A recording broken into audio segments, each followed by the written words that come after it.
Ya en la parte final del siglo XIX y comienzos del siglo XX, Mahan tuvo muchísima influencia en los Estados Unidos sobre los grandes políticos de la época. Y sobre todo porque empezó a definirse la política norteamericana en función de las teorías de Mahan.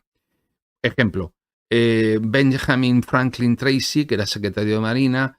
propuso un plan de construcciones navales en 1889. Henry Cabot Lodge, que era miembro de la Comisión de la Marina en la Cámara de Representantes entre 1889 y 1893, y después en el Senado a partir de 1895, pues declaró que ninguna nación podría ser realmente poderosa e importante sin tener una buena flota naval y sin poseer ciertas islas como las de Hawái, consideradas clave en el Océano Pacífico. Y la propia construcción de un canal transoceánico, el Canal de Panamá, pues perdería de no tener esa flota buena parte de su valor estratégico si no se tuviera una flota de barcos para controlarlo. Y Theodore Roosevelt, a su salida de Harvard en 1882, escribió un libro sobre la guerra de 1812, en donde ya adoptó completamente los puntos de vista de Mahan, y en 1890 el Consejo de Política Marítima, nombrado por Benjamin Tracy, afirmó que había que construir sí o sí esa flota poderosa y operativa, no solo para el patrullaje costero, sino también para proteger las rutas comerciales. En ese momento todavía no fueron, por cuestiones presupuestarias, seguidas estas instrucciones, pero que se reflejaron en el Acta Naval de 1890 y en la construcción lógica de acorazados costeros capaces de internarse en alta mar, eventualmente cumpliendo otras misiones mucho más ambiciosas, ¿no? Pero cuando Mahan coincidió con Roosevelt como subsecretario de Marina en 1897, pues las teorías de Mahan se tradujeron ya en hechos. Y en 1898, durante la guerra hispano-estadounidense, la Armada norteamericana contaba ya con 5 acorazados, en 1900 era la tercera del mundo y en 1908 pasó a ser la segunda, y aún en vida de Mahan, a principios del siglo XX, pues Roosevelt fue elegido presidente de los Estados Unidos y anunció en 1904 el corolario Roosevelt, del que emana la idea del Big Stick. Este corolario Roosevelt lo que viene a decir es el deber y el derecho de Estados Unidos para intervenir en los países de América cuando considerasen que estos no cumplían con sus obligaciones. Con lo cual, la cosa tiene tela, porque se erigen también en juez y parte. Y asumió las ideas de Mahan para definir las líneas básicas de la geopolítica norteamericana de fines del siglo XIX y principios del siglo XX, dándole dentro de la misma una importantísima función a la dimensión marítima de la geopolítica de Estados Unidos.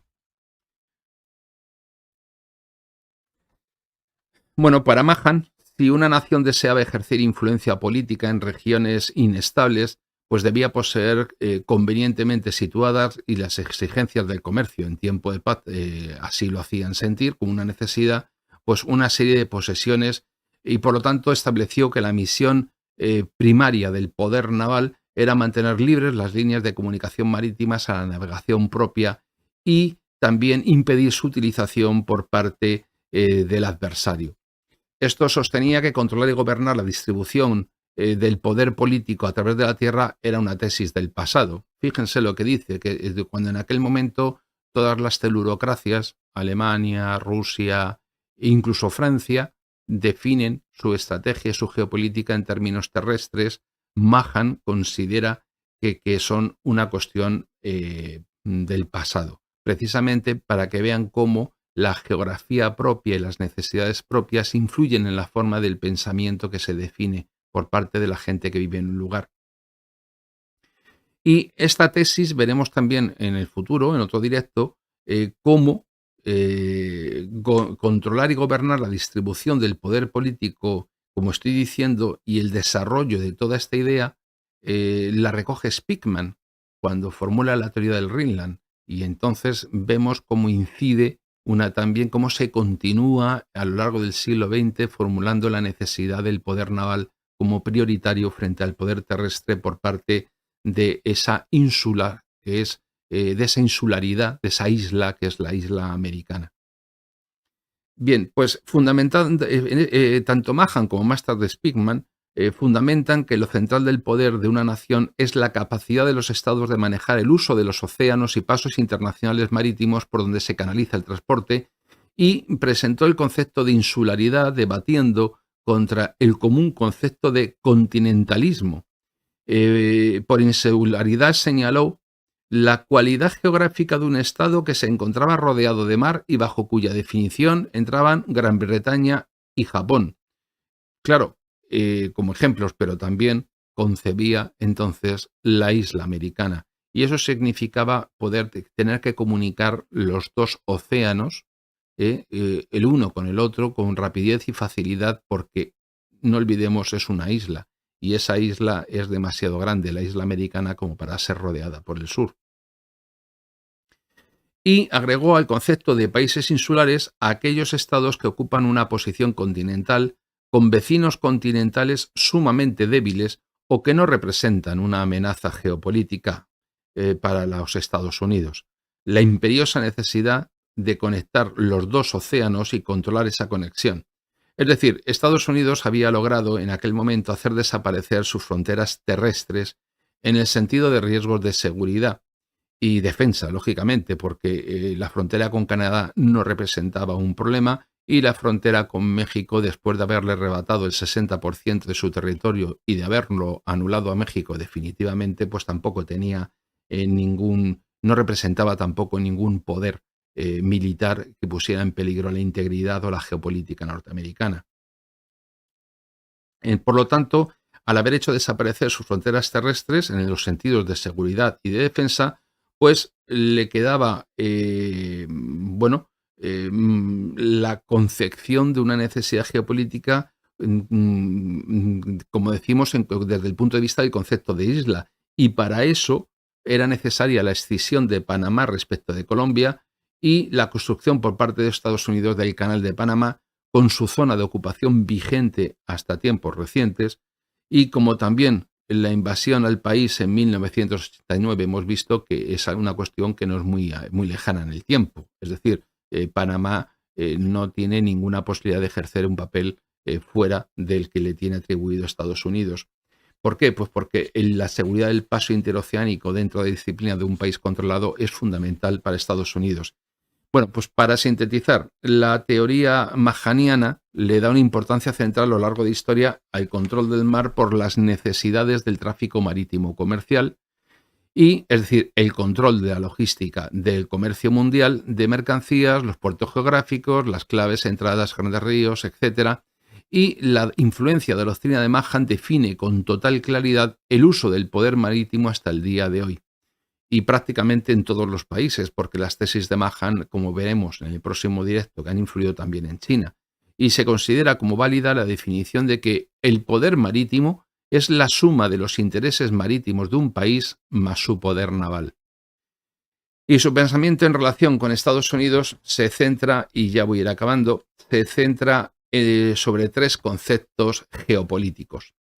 El país ha de dotarse de una flota y controlar el entorno cercano. Debe tener presencia naval en aquellas aguas más alejadas de territorio norteamericano y, finalmente, dominar los mercados y los puertos de apoyo necesarios para, cerrando el círculo, reforzar por el mar el poder nacional y su economía.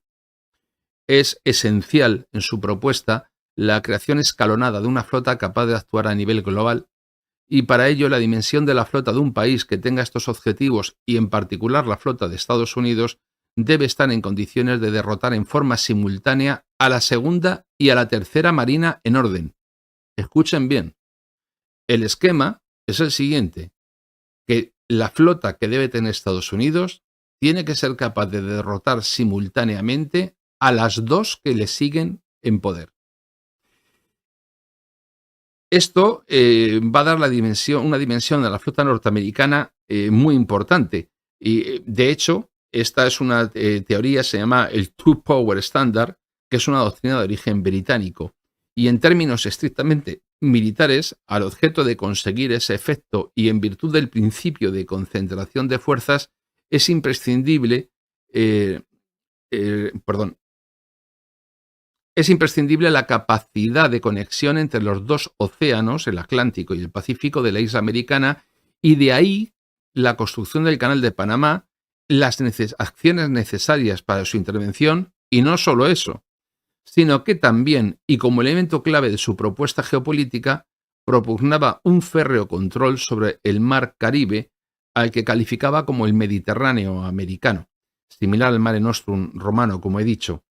También señalaba la importancia del Asia-Pacífico, del Golfo de México y el control de Hawái,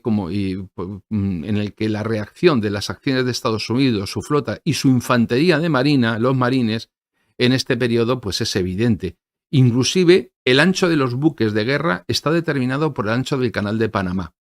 Y no solo esto, sino que en la actualidad los grandes buques de transporte de contenedores, Panamax, relacionan su tamaño con el ancho y calado del Canal de Panamá. De ahí que, aunque no es el objeto del directo de hoy, si ustedes advierten las noticias que se están